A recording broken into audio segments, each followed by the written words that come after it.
Welcome to the intersection of technology, cybersecurity, and society. Welcome to ITSP Magazine. You're listening to a new Hackerz And Haecksen podcast. You're about to join Erika, Jax, and Jon for an inclusive cybersecurity conversation designed to educate and break the stereotypes of cybersecurity professionals while providing life hacks on how to handle burnout, networking, and goal setting. Knowledge is power, now more than ever.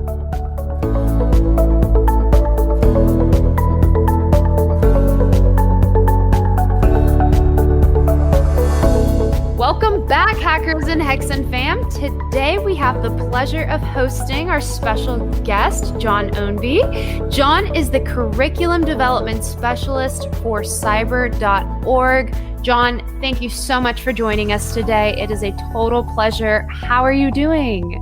I'm terrific. I'm really honored to be here. Thank you. Well, Jon, before we get started today, would you mind giving our listeners just a quick introduction on yourself? Anything that you think may be relevant to today's conversation?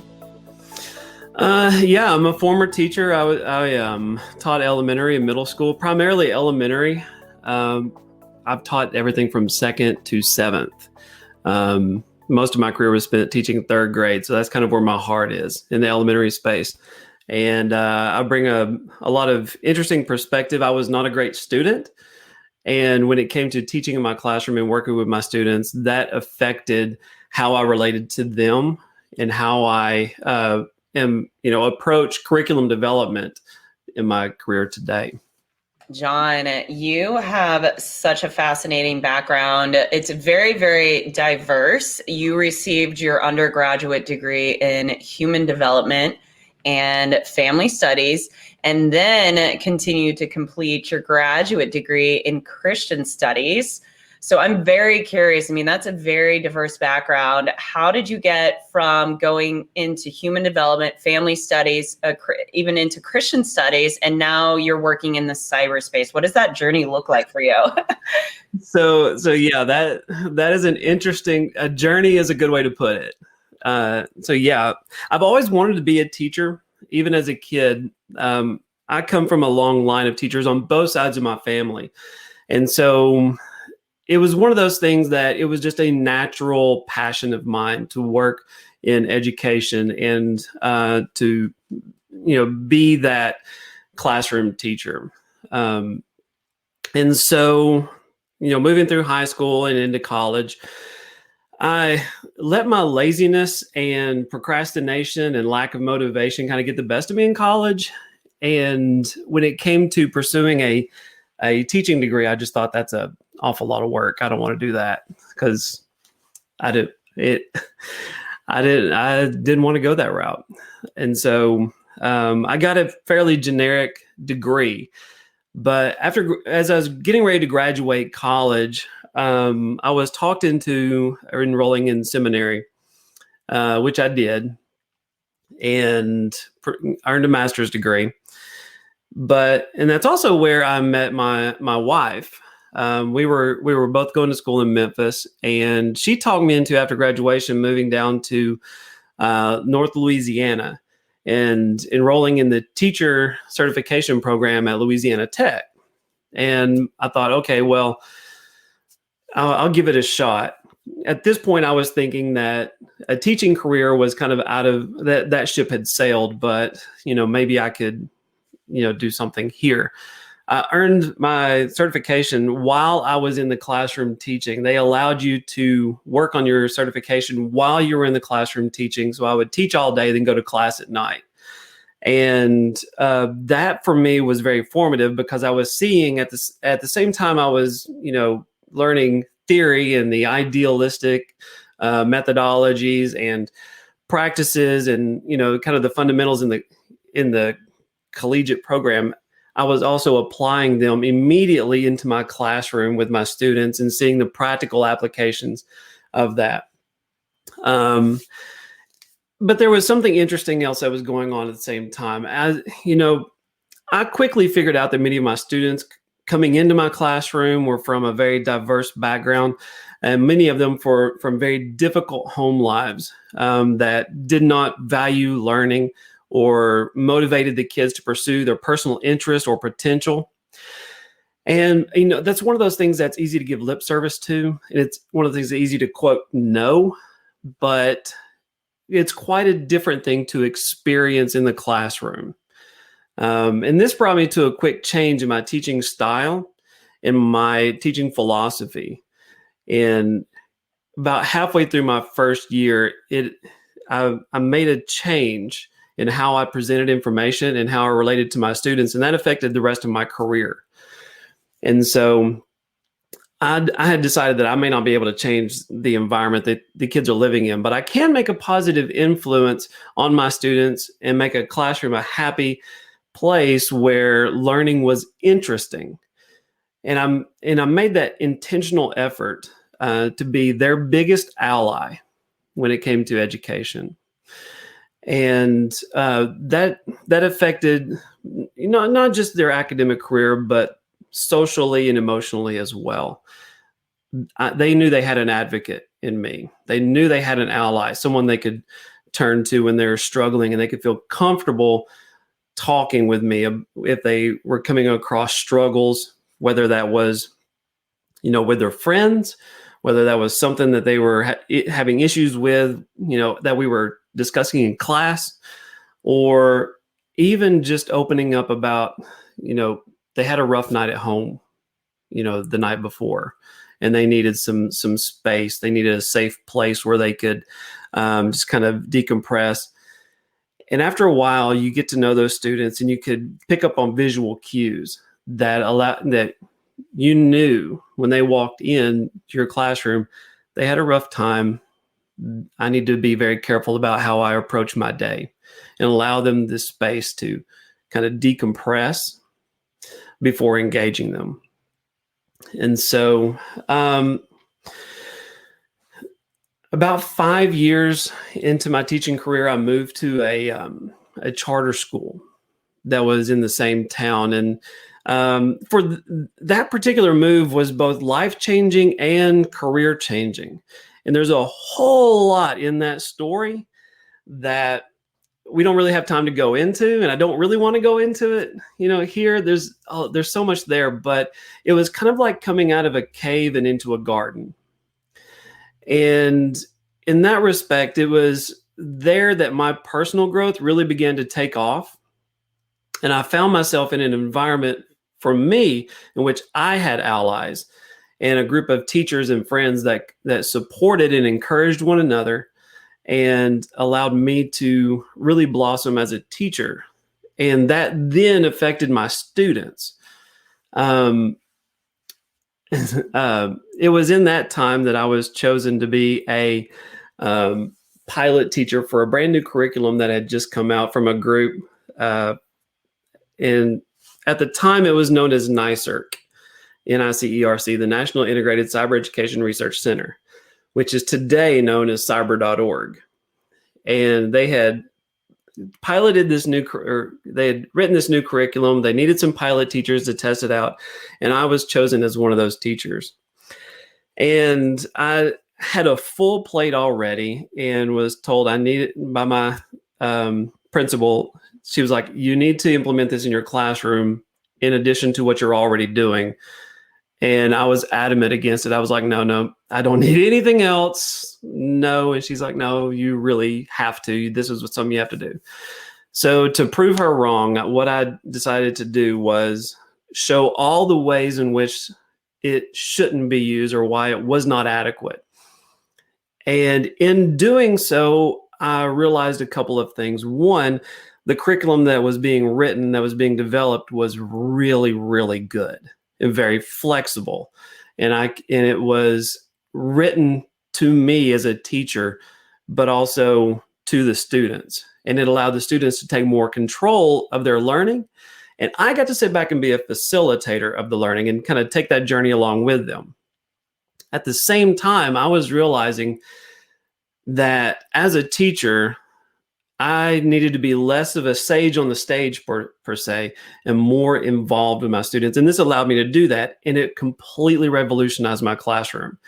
And I began to have that mentality of, this is what education should be like. This is more in depth, more involved. I thought I was doing a great job, but this is so much better. And it was a lot less work on my end as a teacher. And I got to spend more time in that learning process with my students. And that is a wonderful journey, Jon.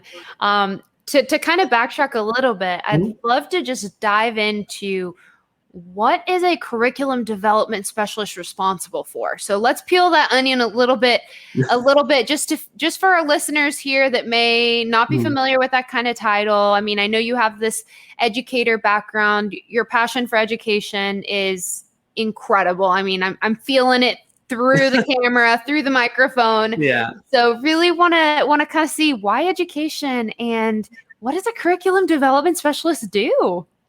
So that's a good question. And that's a question I get asked a lot by my family. They're like, what do you do? So much of what I do involves a lot of research and collaboration with team members. There's so much that goes into writing a quality lesson or a series of lessons, more than just typing words on a screen.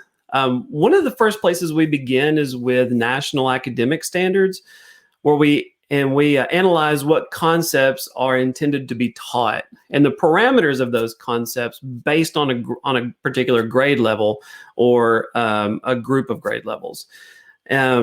Sometimes the ideas come to us just by our things that are happening in the news, current events, or we come across something just in our day-to-day lives that we're like, you know what, that needs to be addressed.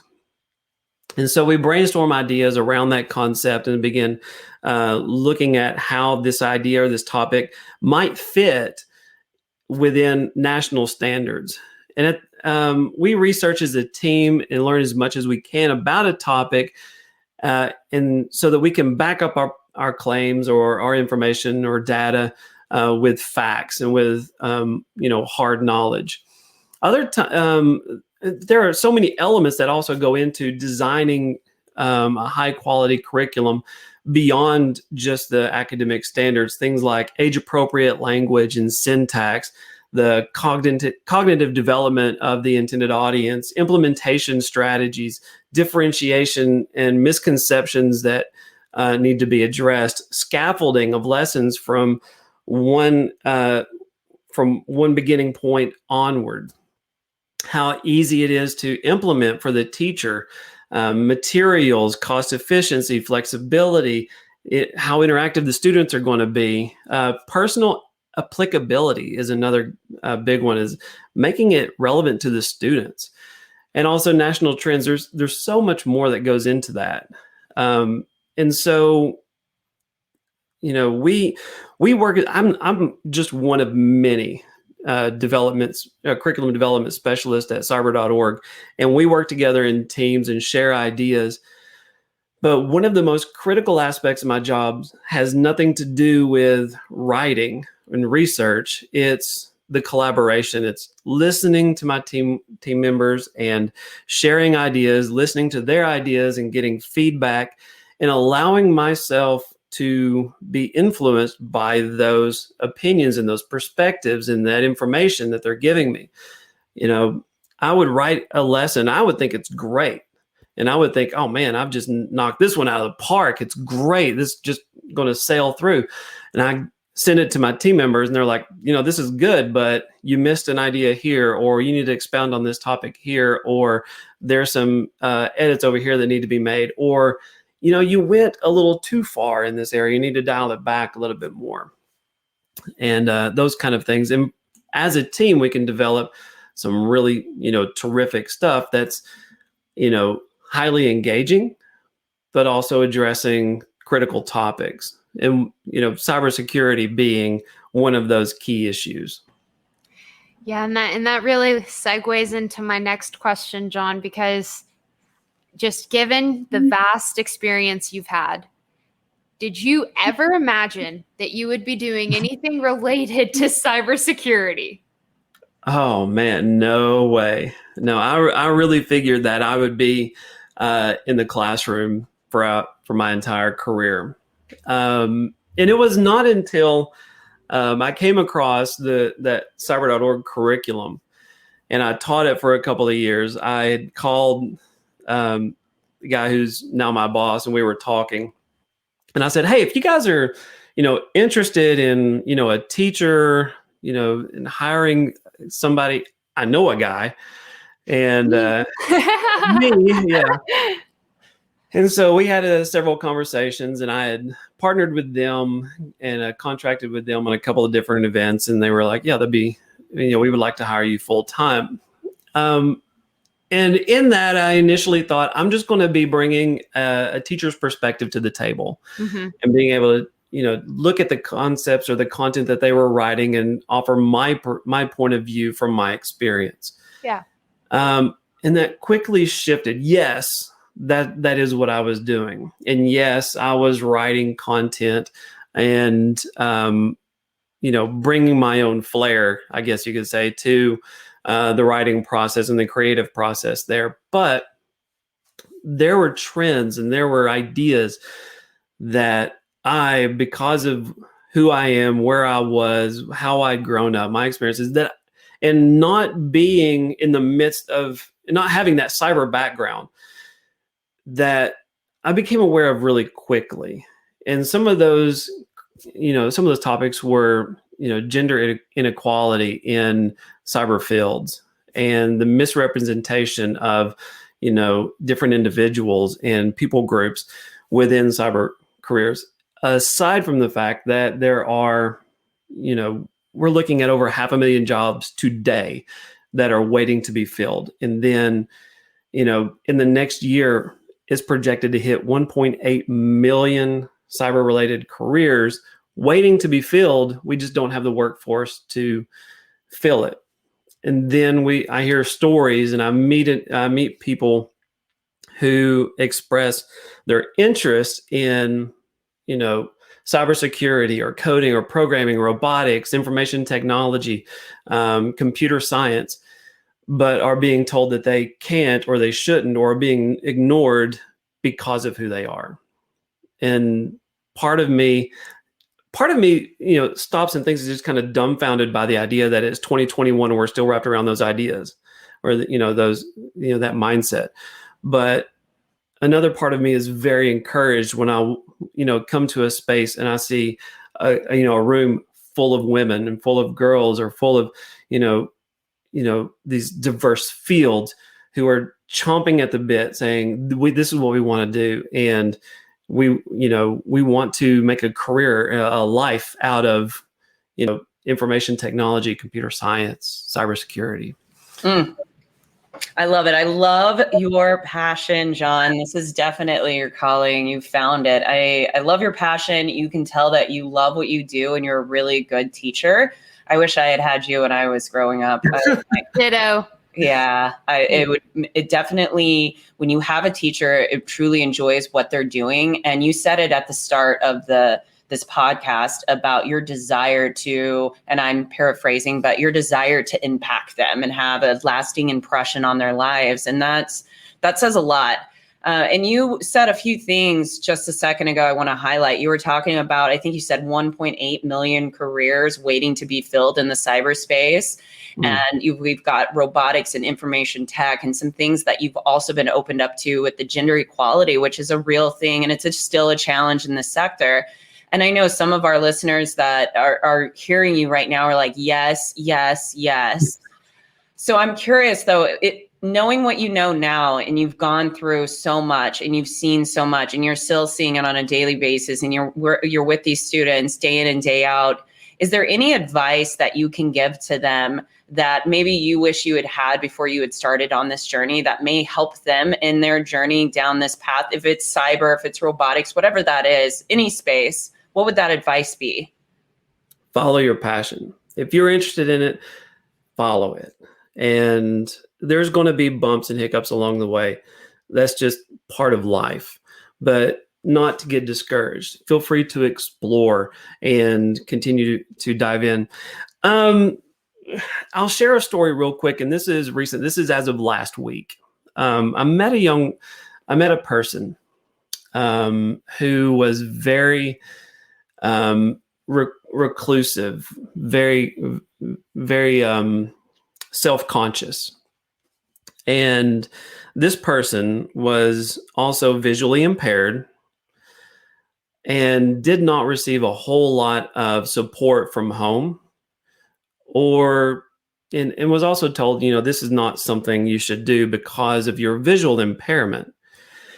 However, we put this person in front of a computer, and we taught them Linux and some HTML and taught them how to create their own website. And that was just a starting point. And what I saw within hours was this shell just fall apart and this beautiful flower just emerge. He was just diving in and just became engulfed, I guess is the right word, in this idea of putting their thoughts, their interest onto a website.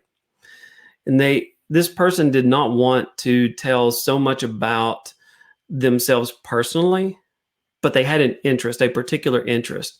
And they began to create this really incredible informational website on this particular interest of theirs, to the point that I came over to them and said, "You're going to be teaching this class one day.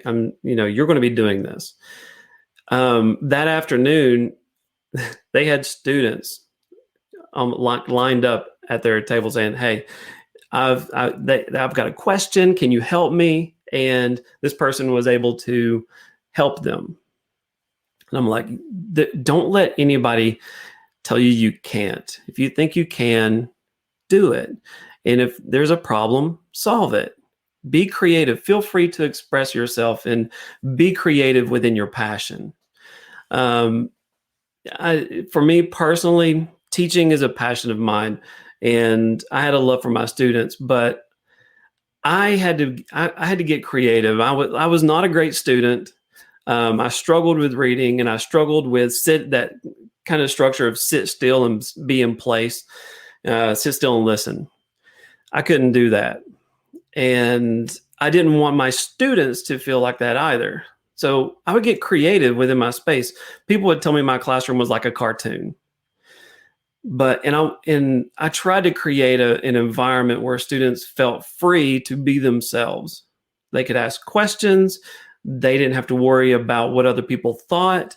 If they had a question or an answer to a question that I asked and they weren't sure about it, that's fine. I never told them, "No, you can't do that," or "No, that's wrong." It was, "Okay, that's a good point of view," or "That's a good thought. Does anyone else have a thought on that?" And it was not dismissive, and it was not judgmental. It was, you shared a thought. We're going to listen to other thoughts as well and see which of these thoughts is the more accurate, based on the information. And so it breaks my heart when I hear people say, "I've been told I can't do this because I'm a girl, because I'm African American, because I have this impairment." I have a daughter that loves programming and coding and being creative. And it would break my heart if she found a passion, she found something she wanted to do, but then somebody told her she can't because she's a woman. At the same time, I have a son with a limb difference. He's missing part of his left hand. It just didn't develop in utero. And he's a terrific problem solver. But I don't want him to feel like he can't do something because he has a physical impairment. And that leads me to one last story of a student who was a big inspiration early on in my career. She had a limb difference. She only had a thumb and a pinky on her left hand. Well, the school had purchased a special keyboard for her to use in the computer lab. And they brought it in. They said, "This is for you." And she goes, "I don't want it. You can take it away." And she threw it away. And she goes, "I'm going to use this keyboard just like everyone else." And she did. And she was great. And, it was very empowering, for her to kind of take that step and say, You're not going to treat me different because you think I'm different. I'm going to show you I can do the same things that everyone else can do. Amen. Oh, I love that. And I think that as part of that, your role has been more than just an educator. It's been many times, a shoulder to lean on. It's been, and I think that's one of the most beautiful things about people in education, teachers, a father, a friend. I mean, you're filling so many roles, right? Like you are their coach. Sometimes you are the only person that they have to lean on and to talk to about what's happening in their home life. And you know what? Whether you realized it that day or not, a lot of times there were days where your classroom was the safest place that they were going to be. So I definitely hats off to you, Jon. I know that you have made a huge impact on a lot of your students, and if your students are here listening, they know what kind of teacher you are and the impact that you've had in their professional lives. And often, just getting them comfortable with being uncomfortable and opening them up to opportunities that they may never have thought were possible for them. So Jon, I know we're reaching here time. It has been so amazing having you today. I know our listeners are going to want to know where to contact you. So of course I have to ask, if anyone is looking to get a hold of you, Jon, how can they reach you? So they can find me on LinkedIn at Jon Ownby. And, or if they would like to know more about who we are at cyber.org, they can go there, and makes it easy because our name is our address. Awesome. But you'll find a lot of allies in that space. Perfect. Well, thank you so much, Jon. It's been a pleasure, and hopefully we'll talk to you soon. Thank you very much. This has been great.